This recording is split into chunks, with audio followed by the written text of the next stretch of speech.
Hello, everybody. You are listening and or watching Rates and Barrels. Listening to, you're not listening, Rates and Barrels, but welcome. However you are accessing the show here, I am here with Enos Saris. I'm Al Melchior, and we've got a couple of big news items that just broke earlier here on a Thursday. But the main topic of discussion, we're going to take I think probably a final ADP refresh, see who's hot and who's not in the past week, and try to figure out why. In some cases, it's very easy to do that. But before we dig into all that, just not only a reminder, but actually a little bit of new information here on the Athletic and the Fantasy Baseball Draft Kit. There is now a new deal, a new way to subscribe to the Athletic. $1 a month, just $1 a month for your first year. And that will get you in the door to see everything that's in the draft kit for those last minute drafts that you have coming up. And of course, all the other great content on The Athletic. Just go to theathletic.com/rates and barrels, rates and barrels, all spelled out. And then you can take advantage of that great deal. So, couple of news items here to get started with. Adam Wainwright has sustained a groin strain, and he is going to open the season on the injured list. So there are a couple of contenders, I would think, to go and replace Wainwright in the Cardinals rotation. But I did see on MLB.com that Jake Woodford was considered the most likely replacement. He was already considered nearly a lock for the roster, but previously I think that would have been more in a swingman or long relief role. So how do you see this playing out? Yeah, I know that Katie Wu was very impressed with Jake Woodford in camp when I was in Jupiter about a week ago.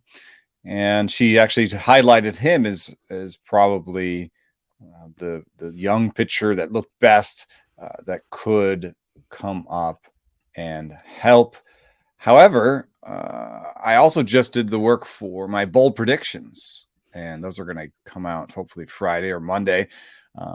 And I looked at only pitchers that had thrown at least 100 pitches in front of the machines and had averaged more than 40 pitches per start. So I think these are all starters.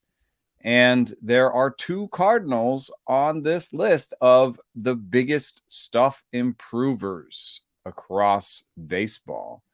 Dakota Hudson is number 2. However, he improved from honestly god-awful to just below average. Whereas Matthew Liberatore did something similar, actually.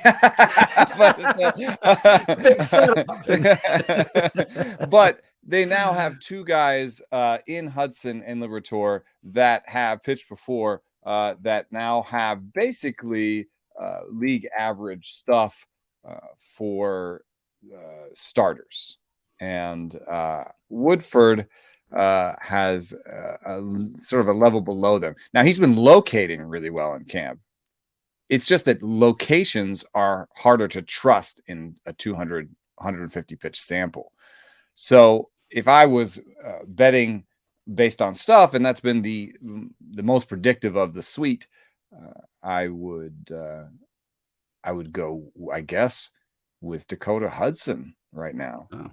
I said a couple, but yeah, a third name, because I figured Liberatore was maybe next in line. But I do really like what Liberatore's done with the sinker and slider. He's really improved them, but most. And he could slim down his repertoire and take another step forward if he was given a shot at the rotation.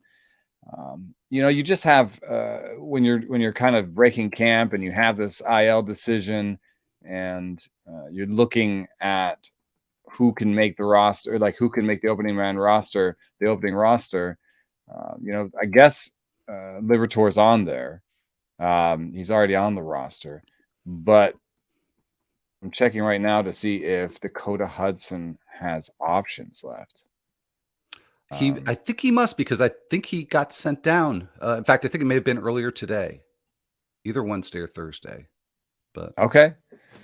Well, they could have what you're seeing? tired of him after what was definitely the lowest strikeout rate in baseball among pitchers with more than 100 innings last year. So Liberatore would be at least a somewhat new idea, but he was also sent down. Given what they've already done, I'm guessing it's Woodford. However, for me,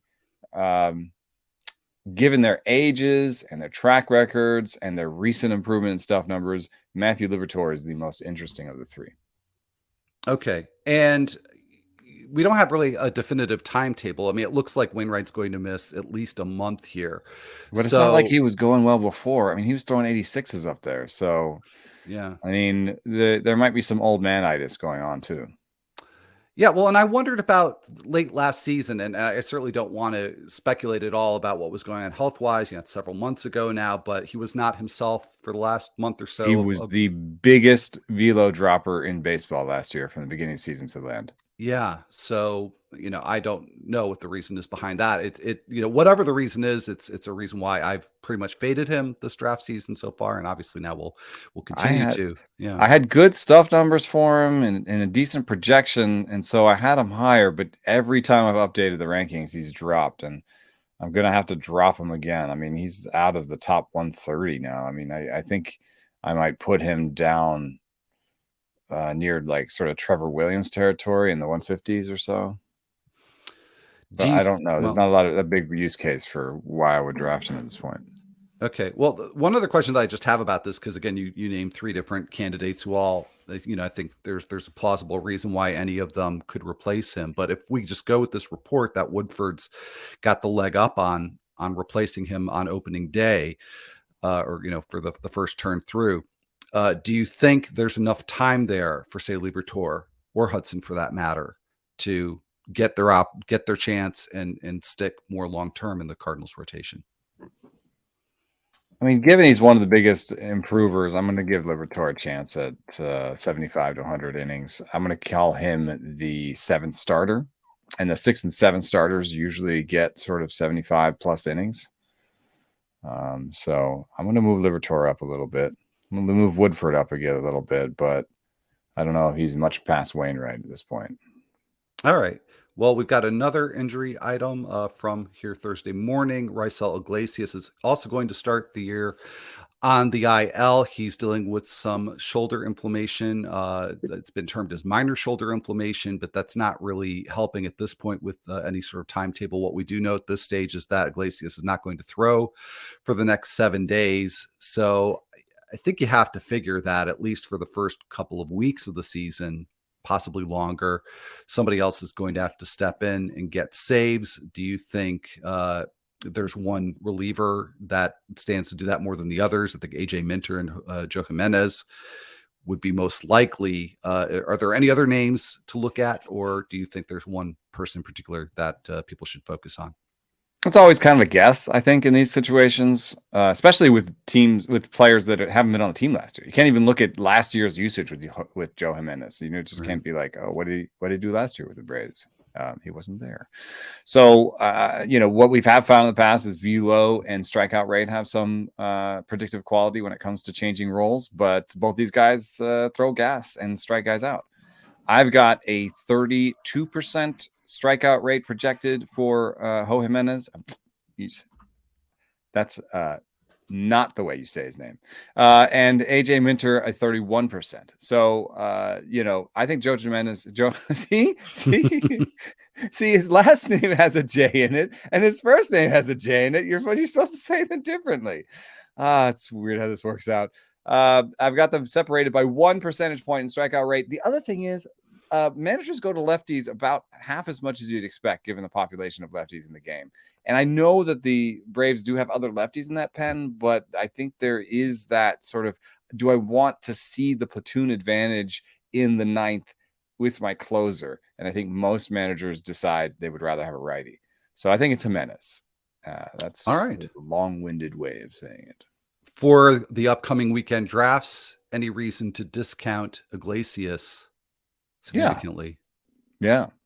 I mean, I didn't like where he was going. He was going ahead of Felix Bautista and Ryan Helsley and guys that I like better than him. I think he's got to drop into that second tier. I mean, would I rather have Paul Sewald or Raisel Iglesias right now? Yeah, I think I'd still rather have Raisel Iglesias because I still figure Munoz is going to figure into that Mariners save situation. And, maybe I'm putting a little too much faith in the report of it being a minor shoulder issue for Iglesias. But that's fair. I hear shoulder, and I wonder if there is such a thing as a minor shoulder issue. Fair point. Absolutely fair point. All right, well, let's move on to some ADP developments here. We'll look at who's rising, who's falling in ADP, and as you would expect, I mean, the big movers. It's typically because situations we're talking about, right? I mean, we'll see Iglesias likely fall over the weekend. We'll see Jimenez and or Minter likely move up. Just as some examples. So, for example, the biggest risers in ADP, and actually I should sort of slow myself down and back this up because I should explain what I mean by rising and falling. I made a comparison between the first 15 days of this March versus the last 7 days. So the 16th to the 22nd, which would have been yesterday, Wednesday. So the last 7 days compared to the first 15 days in the month, and the biggest mover upwards in that time, really not much of a surprise, David Robertson. His average ADP, and this is all NFBC data, by the way. So in NFBC drafts, Robertson was at 523 for the first 15 days. And of course, now that he stands to pick up a lot of saves for the Mets, he's at 198. Adam Ottavino in that same situation is second, but he's only moved up from 599 to 403. And then the third biggest mover, Michael Fulmer. Now, this is not really, it's certainly not injury development, but there were reports, I want to say maybe about a week ago, maybe a little longer, that he was one of, I think, two, with Boxberger, likely primary closers for the Cubs. Now, why Fulmer's getting more of a vote of confidence from us in the fantasy community than Boxberger, I don't know. I will admit I drafted Fulmer in one league, haven't been interested in Boxberger, so I'm part of the trend. But anything you see here at the top that's worth commenting on? Yeah, Fulmer has really improved his stuff plus this spring. It looks really good, and he's at a 135 in very few pitches. But I think I've seen some changes to his pitch movements, and they made a presentation to him that I think there's a piece by Sahadev Sharma about how they made a pitch to him that they could change certain aspects of his pitches and make them better. I think he's just in a better spot. He's better velo, better projected strikeout rate. He's the guy. The only guy that I thought might have challenged him was Jeremiah Estrada. I think Jeremiah Estrada will still challenge him, maybe after he's traded if the Cubs aren't good. There's a lot of ways that Jeremiah Estrada can still matter in keeper leagues and stash type formats. But for now, I think it's Michael Fulmer. I think it's pretty clearly him. Julian Merriweather is another guy that's had a good spring, that's staying healthy. However, the one thing that your closer has to do that not any other reliever has to do necessarily is pitch back-to-back. They may not want to pitch Julian Merriweather back-to-back because he's had a lot of health issues. So as much as I like Julian Merriweather, I think Michael Fulmer is the guy. All righty. And, if we just go down this list, and I'm not going to, belabor it by reading all the names on it, but it's a lot of relievers. Well, it's like there's a lot of relievers. There's some fifth starters getting roles. I mean, we talked about how Jared Schuster's pitching plus is really low. But at the same time, he hides the ball really well, and he's got a fifth starter role. So if you'd like that early season for him, I think Soroka is going to come take his job, but Soroka reported to camp with a hamstring issue. So I think Soroka is going to come take his job. But if you like Schuster's early schedule, he's fine to take as one of your last pitchers. A guy that jumps off this list for me as not even having kind of gone far enough. There's two of them. Are Clark Schmidt and Jurickson Profar. Clark Schmidt is still gettable around 300, which represents like 100-point jump for him. But I still really like him. I think he can hold on to the role and stave off Domingo Germán even when guys get healthy in that Yankees rotation. And then Jurickson Profar, man. Yeah. A starting outfielder in Colorado at 400. I think that's still cheap for him. So I'm still in on Jurickson Profar even as the price rises for him. Yeah, I was a little bit surprised that Profar didn't move a little bit further up. He's for the last 7 days at 418 NFBC ADP. But in all fairness, I think that signing was probably less than a week ago. Well, maybe I'm wrong, but yeah, I imagine maybe if we scaled back that time window a little bit, maybe he'd get closer to the top 300 where I think he belongs. So I'm with you there, and Anthony Volpe, not really a big surprise there. A lot of hype. We've Yeah, but all 234 ADP. I don't know, man. There's too far, like too far. I think there's some guys you can get at 234. I mean, let's see here. Gabriel Moreno's right there, and he's a starting catcher now, and I think he's just going to keep that role all year. And there's not that much risk around him. That goes around 200. I'm looking for other names. Brendan Donovan goes 250, and Brendan Donovan is multi-eligible, lineup spackle, goes all over your lineup, and he's been pulling more fly balls. So it could be a little of a power break up there, but you also know he's in the big leagues. Right. You're pushing up on Riley Green territory. He's a guy I really like. So I think he's got too much helium where he's at. It is interesting that he's still in camp. But for example, I checked out Jordan Westberg, who's still in camp with the Orioles, right? Mhm. And I DM'd Dan Connolly. And I said, "Is Jordan Westberg about to make the Orioles? It's like this is a thing that's happening." And he said they just had a lot of split squads. Oh, It's just like sometimes you like had guys at the WBC, or you're a little bit thin there, or you think he's going to come up later, and so you want him to play as much as possible with the big leaguers, but he's not necessarily going to break camp. Like there are reasons a guy could still be in camp this long that have less to do with the fact he's actually making the opening day roster and more to do with just how spring works and like what the team is thinking long term. So it is interesting that he's still at the camp, but so is Jordan Westberg, and I don't think Jordan Westberg is making the Orioles. yeah. Well, but maybe there's still something there because maybe Westberg is one of the earlier call ups, and that's not something Yes, I that's would have that's something I that's would have something I necessarily would thought. say yes to, because either Jorge Mateo has a collapse possibility and Adam Frazier has a collapse possibility. Those are the two guys they've got. Ramon Urias was a waiver claim. So, there's a lot of, so guys there. They could also get traded. I mean, I don't think any of those guys, any of those three guys I just mentioned are really in the future of the Orioles. Mhm. So if there was a need somewhere else and they could pounce on it, then that could happen. I do think Volpe is the future of the Yankees at short, but they also have guys to sort through in the meantime. Peraza, IKF, they've got guys who can play there. And I wonder how risk averse they're going to be. In the past, they've been more risk averse. They've played guys like IKF who just have a high floor. And Peraza shows up on one of our lists. It's not the Risers. So building the suspense there.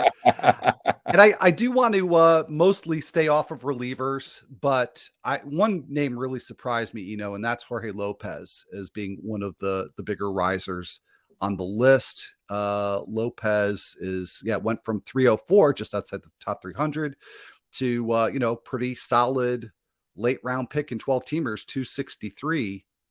And what have I missed? Because I did Google searches, Twitter searches, see if maybe I'd missed out on some news about the Maybe there's some pundit somewhere. Maybe it's Yeah, a pundit boost. I mean, it could be. I really, I don't get it. I think Duran's so high quality that it's just going to rise to the top. It's going to be really obvious that he's the guy, and they're no longer talking about him as a starter. So the best thing you can do with him, and also Jorge Lopez is one of the bigger stuff losers this spring. He's all the way down to 102 stuff plus, which is actually kind of average for a reliever. It's not great. So I find that just as head scratching as you do. Thanks for pointing that out. Yeah. I don't know what there is actionable other than maybe, based on what you and I are both saying, that don't follow the crowd. If you're looking to recent ADP What to about Nick Gordon? That's an interesting one. that I is, think yeah. I think that has to do with the announcement that Byron Buxton would start the year playing at DH.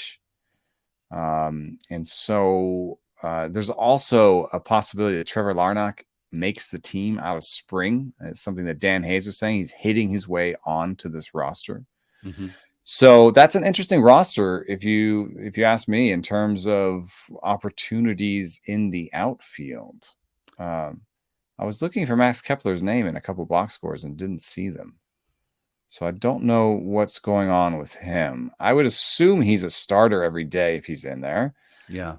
And then you've got Joey Gallo, who's kind of hard to bench if he's been striking out less this spring at least. And then I guess you got Michael Taylor for defense and center. How's Larnach making this team and Nick Gordon also playing a lot? The news is Jorge Polanco's knee is hurt. There it is. That's what you were waiting to say. Exactly. But you got there first. So yeah. But that's interesting because Polanco was also an ADP faller. And I found that a little surprising, in spite of the fact that, it's negative news for him, but I think that was kind of expected. So I don't know if maybe people just were kind of hoping against hope that he would wind up being on the opening day roster, and now they don't have that reassurance. So that was a little surprising, but maybe it's the same situation with Gordon then, that people were holding back, not seeing where that playing time was going to come from, and now they see a window. I personally like Gordon. I want to be convinced that there's a long-term role for him. That's a substantial role. I could see him clearing one out eventually. I mean, he hits the ball harder than his brother. That's something that, people kind of maybe see the body and think, this is just another D Strange Gordon. But it's not quite the same. He definitely hits the ball harder. Yeah. It really, makes a lot of hard contact. So, we'll see how this plays out long term. I mean, the Twins certainly had their problems with injuries last season. They have better luck this year. I'm not sure that there's an everyday role for Gordon, but you never know how these things are going to play out. And I want to just bring up a couple of starters who are among the top surgers. Reed Detmers, no surprise there. In fact, I think I, or maybe both of us, said on some previous episode that this rise was going to come. You've been hyping him up. We've, just about everybody in the community has been hyping him up for 90 mile an hour slider is going to get people's attention. It's 95 to 97 with a fastball. Like, yeah, he could definitely take a step forward. Yeah. It's one of the hardest things where you even if you're using Stuff Plus to try and capture changes and see things that the results don't see, young pitchers can change their mix, can come to camp, with, everybody can do that. So that's the sort of chaos in projections. It's like, he's got a whole new pitch. He's a whole new pitcher. So, I mean, I would say a 90 mile an hour slider is very different than what he was throwing at the beginning of last year. Yeah, and so the difference draft-wise for Detmers is that before he was at 200, now he's at 170, so kind of working his way towards the middle of the draft, which, again, seems expected and appropriate. Now, another name that's moved up nearly as much as Nathan Eovaldi. He was at 255, now at 232, so again, kind of moving more into solid 12-teamer territory. And this is another case where I don't think it's a bad ADP. I don't think it's an inappropriate ADP, but I was kind of surprised that he was moving up that much. So again, is there something here that I've missed, or maybe? I mean, he's throwing hard. He's throwing hard and he's healthy. And I think that's what people wanted to see. I mean, his velo, he was one of the other biggest velo losers last year. It was down from like 97 or 94 over the course of the year. It was kind of terrifying to look at. And he's throwing hard. He's thrown hard this spring, and he just had a really good outing. And every time that he proves he's healthy, people who've been listening to this were ahead of that game and already had their shares of Eovaldi. So you can pat yourselves on the back right now. One thing that's really weird in looking at this, though, is how can all these people be up? It's so strange. There's so many relievers who are up. How can Carlos Estevez and Felix Bautista and Alexis Diaz and Paul Sewald and David Bednar, how could they all be up? I wonder if it actually has to do with what kinds of leagues are in the sample here. Yeah. Because if you think about it, if you're doing a draft and hold, for example, and those happen earlier in the season, right? Earlier in the off season. If you're doing a draft and hold, I think you might take an established closer early, right? You might take an Edwin Diaz early, but then you take a big break on closers because the proposition there is the risk proposition is not good for a draft and hold where you can't make free agency moves, right? Right. But then when you start getting into the main events and the qualifiers and these leagues that are more about having free agency money, being able to make moves. Once you get into those leagues, I think all the relievers start to sort of gravitate upwards versus the draft and holds. You know what I mean? Like you start taking more middle round relievers. I would say maybe resist the urge. Middle round relievers are a really bad proposition, even in 12 and 15 team leagues.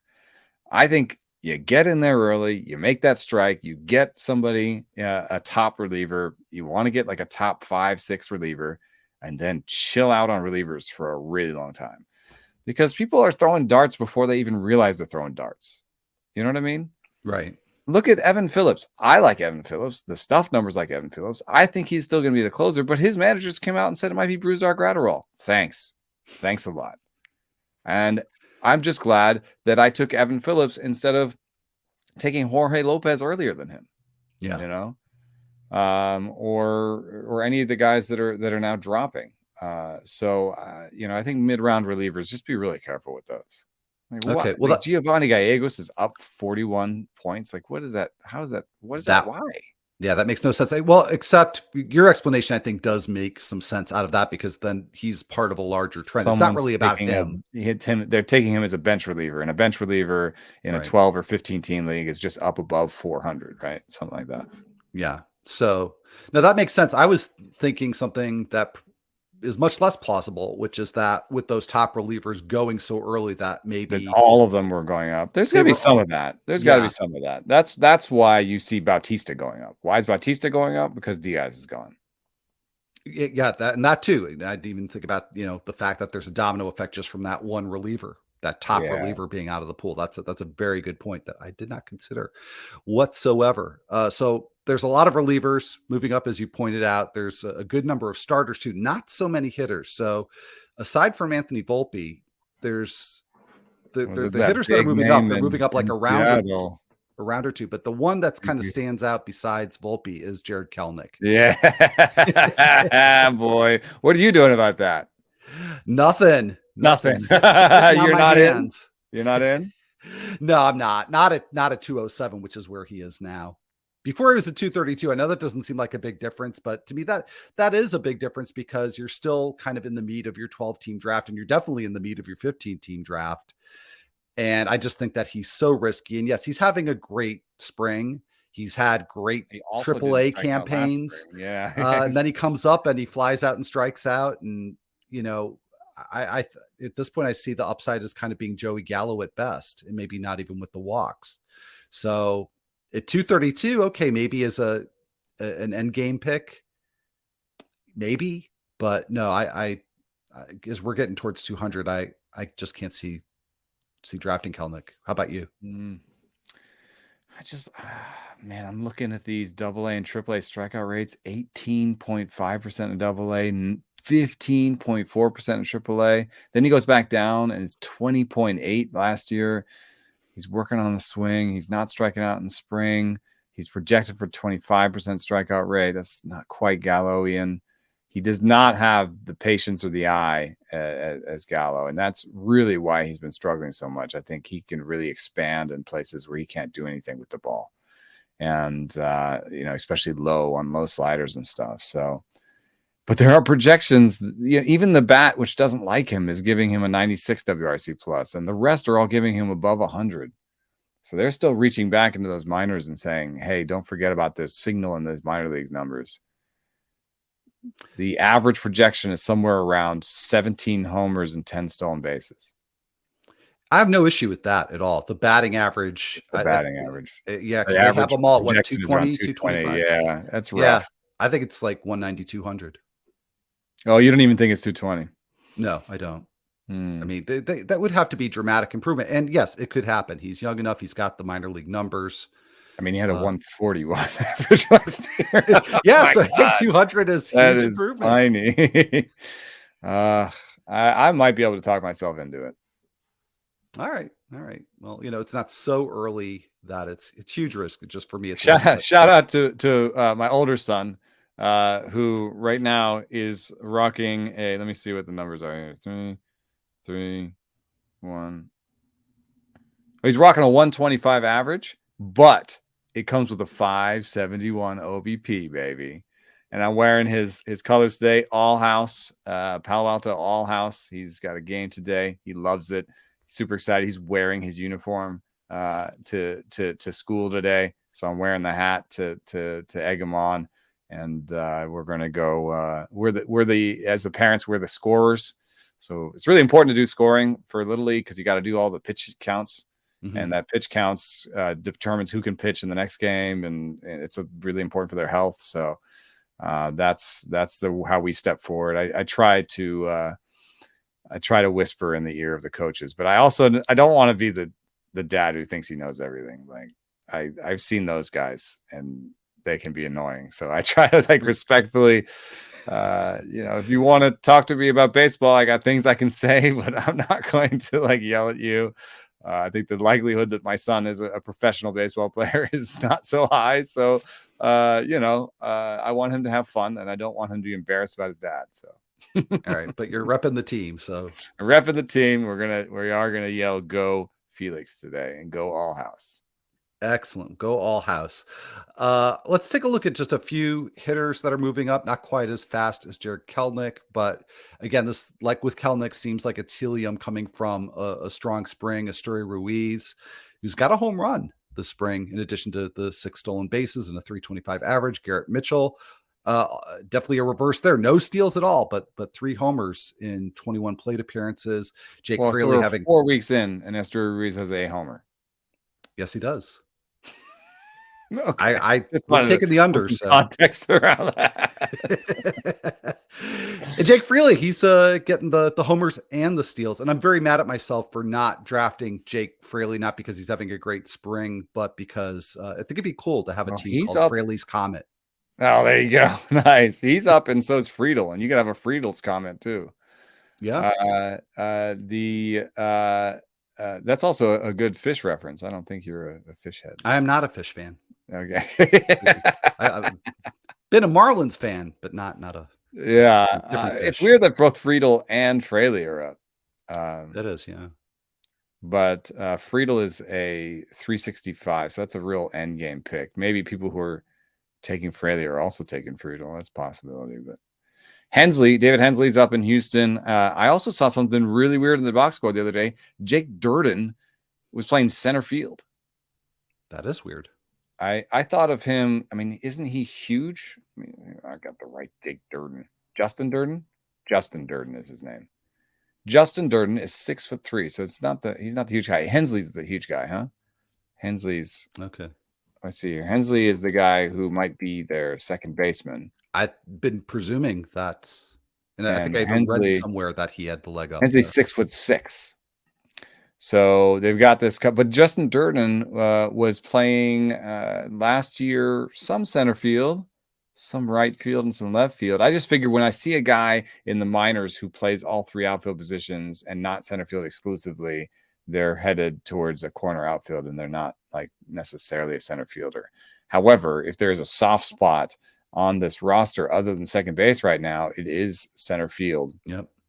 And if Justin Durden can hit his way onto this roster, he could be a low batting average, decent OBP slugger next to Hensley, who is going to be more of a contact hitter with a little less power, I think, but a better batting average and more stolen bases. Both of them, I think, are awkward fits for most leagues just because how long will they be around? They're going to be there before Michael Brantley comes back and before Jose Altuve comes back. Of course, Altuve's gone longer, but couldn't they put Mauricio Dubon at second base most days and have Hensley be the backup? Yeah. In that Or case, that would be Dubon can less play center exciting. too, right? Who? Hensley? Dubon. Dubon can play center. Yeah. I think right now it's McCormick, Myers, Dubon in center, but Durden's showing up there on the Fangraphs chart and in the box scores. Let's build a bench real quick. We got to do this. Build a bench, and we're going to do it with Brantley and Altuve out. So let's put Yordan Alvarez as the starter at DH.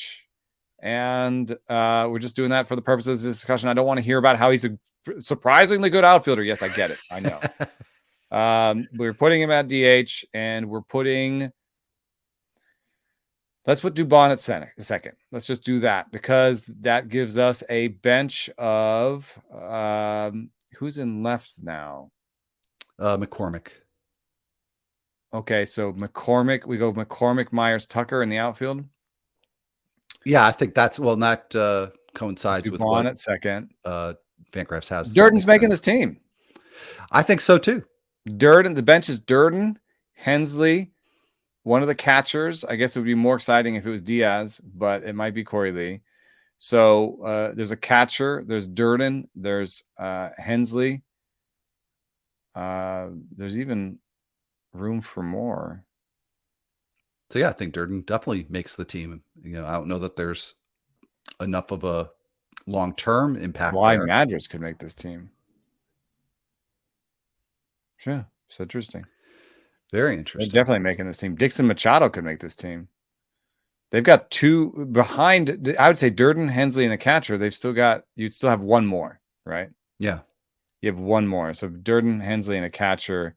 And so the last spot would be Dixon Machado, Bly Madras territory. And might just be Bly Madras because of Brantley's injury.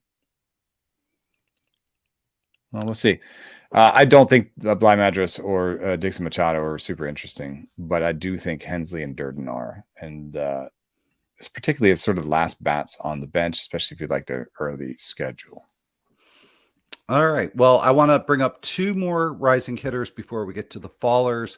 And I'm separating these two out from the ones we were just talking about because they're not having good springs. So they're moving up despite that. One is Miguel Vargas. That's not too surprising. That he couldn't swing the bat for like 2 weeks. No. He's still got walks. I love that. Yeah. So, I mean, I don't know that there's much there. Jody Meneses, though, not a good spring. And it's the sort of thing where I was sort of wanting, I know I say this over and over again, I don't want to put much stock in spring numbers, but in the case of somebody like Meneses, I do want a little validation that, what he did late last season, that, there's some that want to be reassured a little bit. We're not really getting that from him. He's 4 for 24 and does not yet have an extra base hit. Do you have his WBC numbers in front of you? I don't have those handy. But I did want to kind of just go apples to apples here, even though it's just the 24 bats. Let me see if I can catch him quickly. 370 over there. 27 at bats, 2 homers. So he did better in the World Baseball Classic. That's of course even more uneven than spring because you might be facing Taipei or you're facing actual major leaguers and in Venezuela and Dominican Republic and stuff. But Mexico had a long run and he still did well. So I'm not so worried about that one. I am intrigued by a riser next to him, Franmil Reyes. He's at 594, so you don't have to spend anything on him. But he's an interesting guy because he has hit one of the 10 hardest hit balls in front of the machines this spring. And there is an opportunity for him. I think it's him or Prado in Kansas City, and Prado has options. If I've got that depth chart sussed, maybe I'll get yelled at for this one. But I think he has an opportunity in Kansas City because Melendez plays the outfield. Perez has played so much. I don't know that I want him always DHing. Vinny Pasquantino is the first baseman, and they have bad outfielders. They do not have any outfielders that I want to DH. I mean, you're talking about Drew Waters, Kyle Isbell, Nate Eden, even Olivares. I don't want any of those guys DHing. Yeah, it doesn't seem likely that they would be, especially with Melendez. Right? Yeah. So, I mean, maybe Melendez and Perez DH some, but I think there's actually a full-time DH role available here.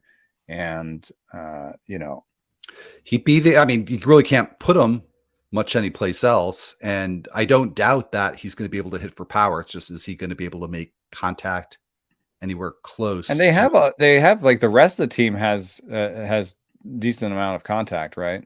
Sure. So you could have just this slugger. He's striking out 12 out of 42. That's not bad, actually. There really isn't. 29% for Franmil Reyes is not too bad. He's 3 homers and 378. I think he's making his team. He also has 42 plate appearances to Prado's 36. And Prado's been playing well himself, but also striking out just more, actually. He's been striking out more than Franmil Reyes. So if you're looking at that and you say, well, we got one guy with options we can send down and see if he can improve his strikeout rate or power his way through it, or we have a guy that might be found money in Franmil Reyes. And usually teams like to see what they've got with the veteran before they release them, especially since when you DFA a veteran in season, sometimes you can hold on to them because other teams' rosters are set and they're not able to claim him. All right. Well, yeah, I mean, like you said, you don't have to really give up anything to get Reyes. So if you just have him in mind, especially deeper leagues as that reserve round candidate or last round, I think it's a worthy risk.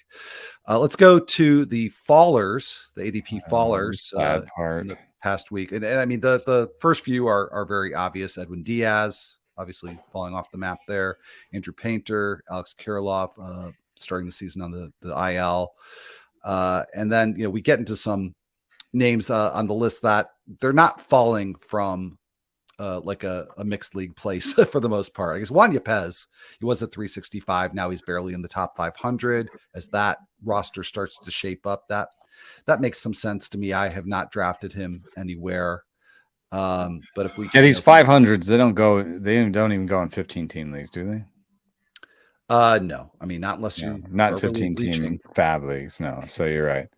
Yeah. So, some other names, again, to be expected, Mitch Haniger, Brian De La Cruz. We discussed this situation, within the last week or so, trying to figure out whether he or Jesus Sanchez makes the team or gets regular play. And we both sort of landed on Sanchez being out of options, being a decider there. And looks like the fantasy community agrees. It's such a lame thing. I mean, it's going to come up in the Dodgers outfield situation too. If they're going to be like protect all assets and keep as many people on the roster as we can for as long as possible, then James Outman is going to get sent down, and Jason Hayward is going to make the team. Yep, but I think maybe Outman would be better for the team. So.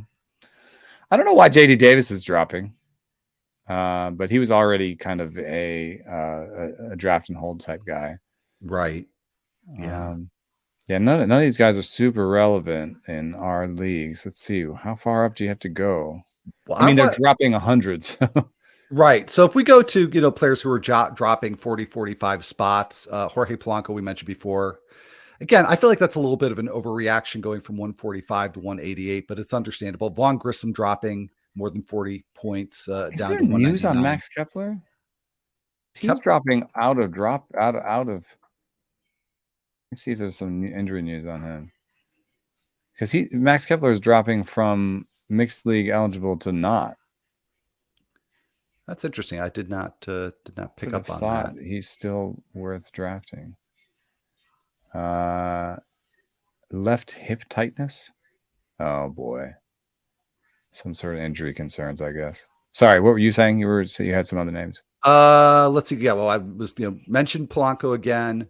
Vaughn Grissom. I want to stop on him for a moment because he's been sent down. So not surprising that he's dropping. He's still in the past week barely within the top 200. So I think there's some good long-sightedness there. But what do you see for that situation? Orlando Arcia is probably going to be filling the gap at second base in the short term.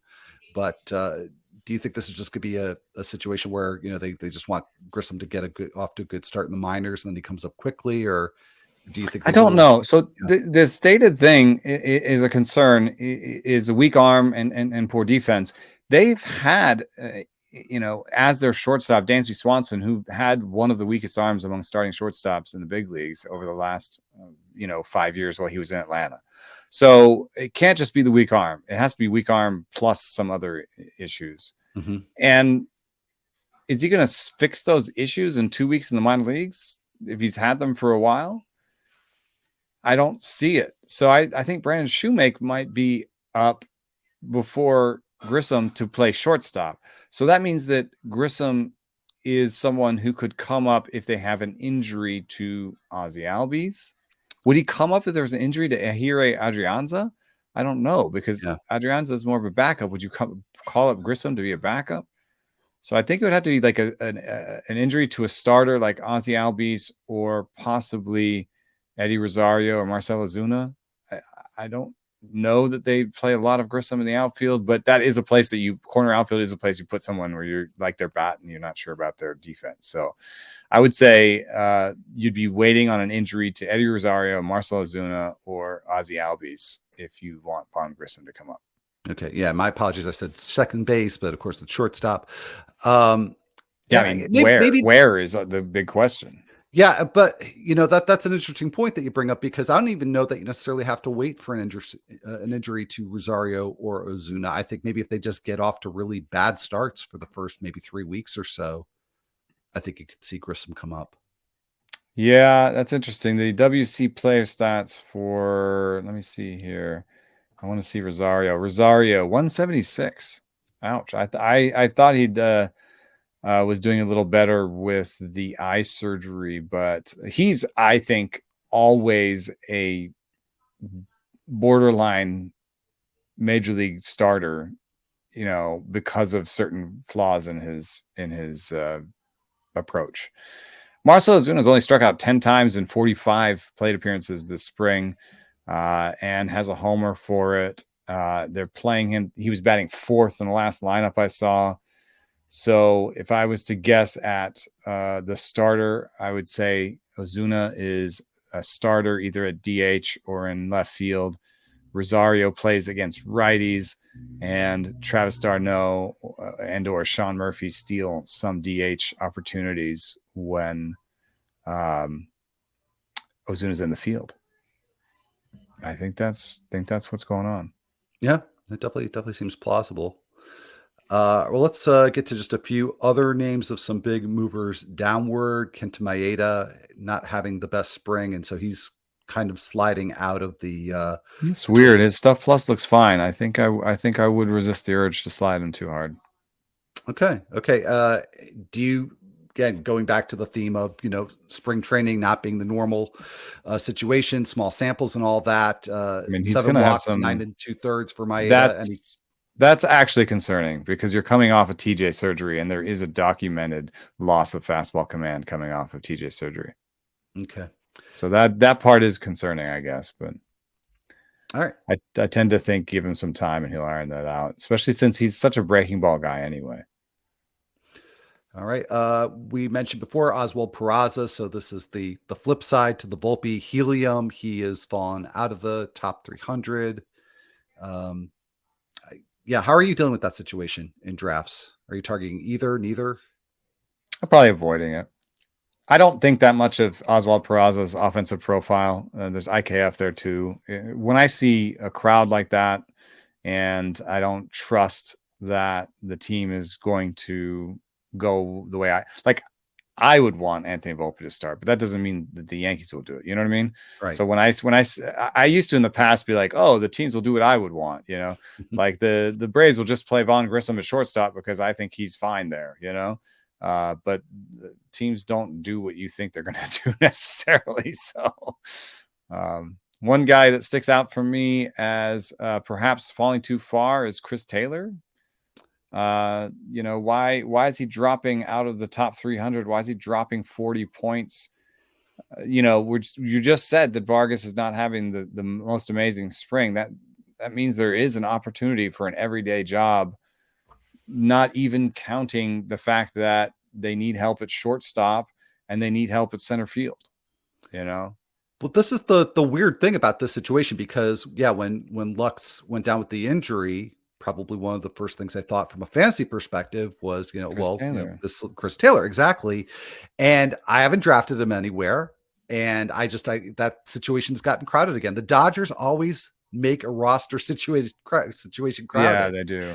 And they're so they're almost a team to avoid because of it. They're like Rays relievers or something, where it's just like, yeah, we're gonna figure it out. Chris Taylor, I did not notice this, has 20 strikeouts and 48 spring at bats, 48 spring plate appearances. That's kind of rough. Yeah, that does not help. What is that about? Jeez. Well, let's go to one other player, at least here, that I think definitely deserves mentioning. That's Brandon Nimmo. And again, with injury news, it's not too surprising. He's dealing with an ankle and knee sprain, which, to me sounds like something that would keep him out beyond opening day. But apparently that's still in play. He could still be on the roster and in the lineup for opening day. So is Nimmo dropping down to the nether reaches of the top 200 from the mid hundreds? Is that an overreaction?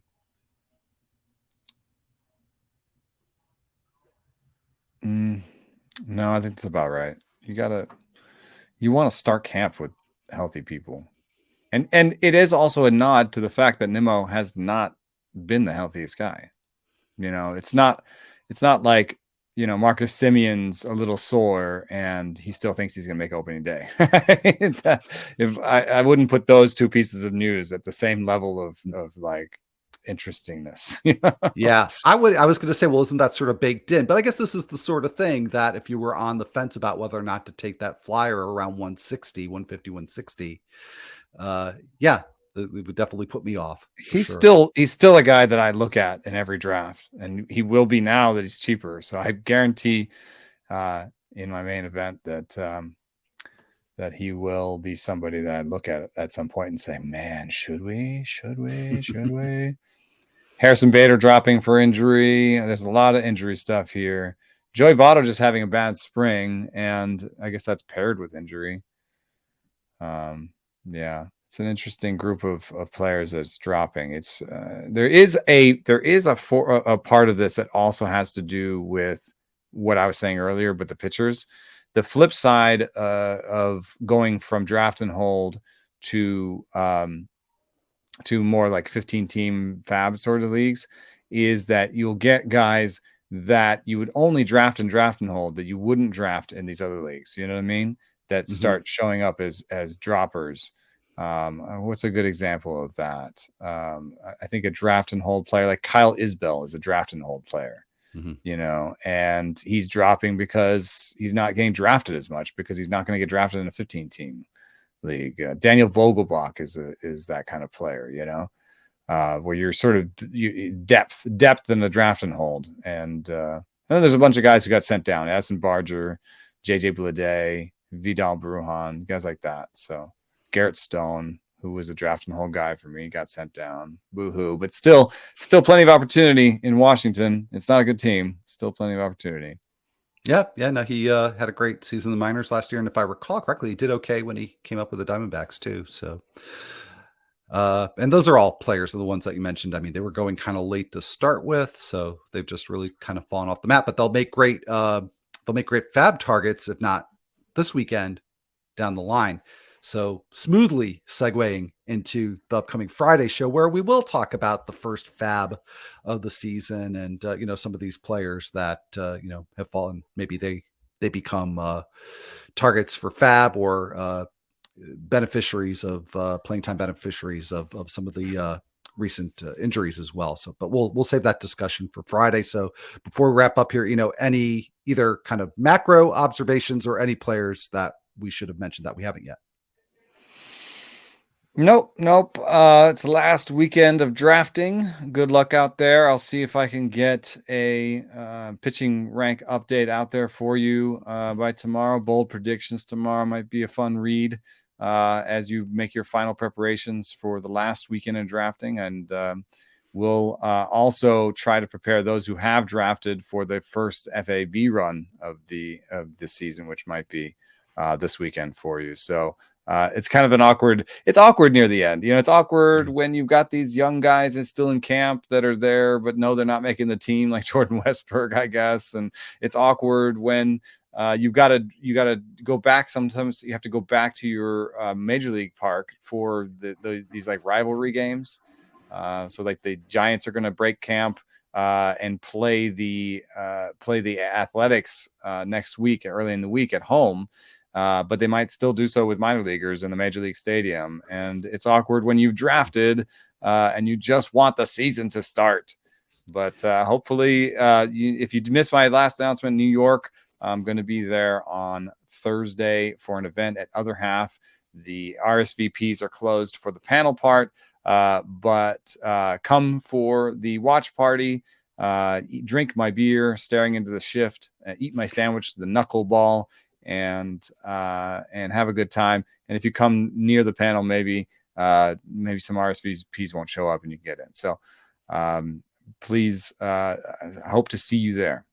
All right. Will you be putting that information out on Twitter again, or Yeah, we put it on The Athletic. There's a piece about it on The Athletic if you wanted to see it. I've tweeted about it. I'm going to tweet about it again. I'm about to reveal the label for my beer, which is awesome. I like label it so reveal. All right. Well, so yeah, be sure. I'm sure you're already following Eno, but if not, definitely be sure to hit that follow button now at Eno Saris.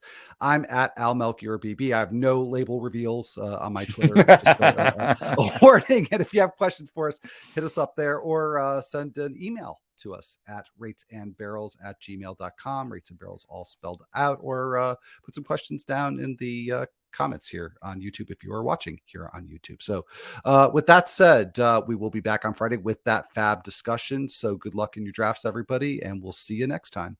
Thanks for listening.